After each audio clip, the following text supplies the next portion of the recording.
এটা কত দিছেন? 750। আর এইটা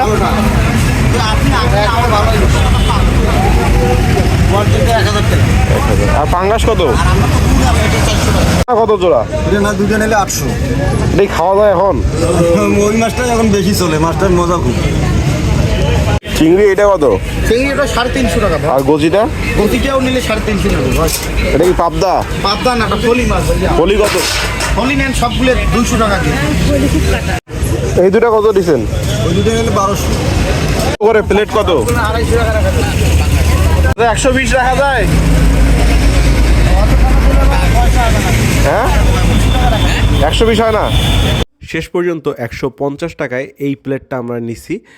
এই প্লেটটা নিয়ে আমার লাভ হয়েছে না লস হয়েছে এটা আপনারা কমেন্টে জানাতে পারেন। এবার চলেন আমরা এইখানকার লোকেশন থেকে শুরু করে কোথায় আমি গেছিলাম সব কিছু আপনাদের সঙ্গে শেয়ার করি। 120 টাকা করে প্লেট। 120। আসসালামু আলাইকুম, কি অবস্থা গর্বিত জাতি? আশা করি সকলেই ভালো আছেন। ভিডিও শুরুতেই ভালোবাসা অবিরাম। রংপুরে সবারই কন্টেন্টগুলো প্রায় একই রকম হয়ে যায়। আমরা একজন যেখানে যাই আরেকজন সেখানে চলে যাই। তো এই জিনিসটা থেকে বের হয়ে আসার জন্য একটু ভিন্নধর্মী কিছু কন্টেন্ট আমি তৈরি করতে চাই। রংপুরের বিভিন্ন বাজারে যেতে চাই, বিভিন্ন জায়গায় যেতে চাই, বিভিন্ন নিত্য প্রয়োজনীয় জিনিস এর মূল্য কী দামে প্রতিদিন রংপুরে বিক্রি হয় এটা আপনাদের সামনে তুলে ধরতে চাই। এই চেষ্টা থেকেই আজকের এই ভিডিওটা তৈরি করা। জানি না কতটুকু দিতে পারবো। যাই হোক, রংপুর শহরে অনেক জায়গাতেই রাতের বেলা মাছ বিক্রি হয়, বাট কম দামে ভালো মাছ যদি আপনি কিনতে চান তাহলে বিভিন্ন জায়গায় বিভিন্ন বাজার আছে, বিভিন্ন হাট আছে যেখানে আপনাকে যেতে হবে। এই মুহূর্তে আমি আছি রংপুর বাস টার্মিনালে যে মাছের আড়তটার থাকে সেই আড়তের ঠিক অপোজিটে রাতের বেলা আপনার যেখানে মাছ বিক্রি হয় সেই জায়গাটায়।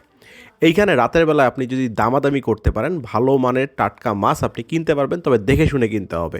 এখানে কিন্তু আপনার প্রতিদিন প্রচুর পরিমাণে মাছ উঠে, অনেক মানুষ এখান থেকে মাছ কিনে বাসা যায়।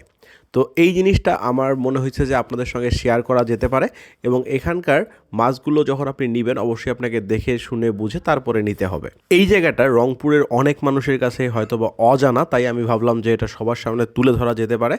আপনারা এখানে কে কে মাছ কিনেছেন, এখানে মাছ কিনা লাভ নাকি লস, নাকি ভালো মাছ পাওয়া যায় নাকি খারাপ মাছ পাওয়া যায়, অনেকেই কমেন্ট করবেন যে খারাপ মাছ পাওয়া যায়, বাট মাছ কিন্তু সব জায়গায় ভালো খারাপ মিলেই থাকে, আপনাকে দেখে শুনে নিতে হবে। তো এখান থেকে আপনারা কে কে মাছ কিনছেন বা অভিজ্ঞতা কার কার আছে এটা কমেন্ট বক্সে জানাতে পারেন।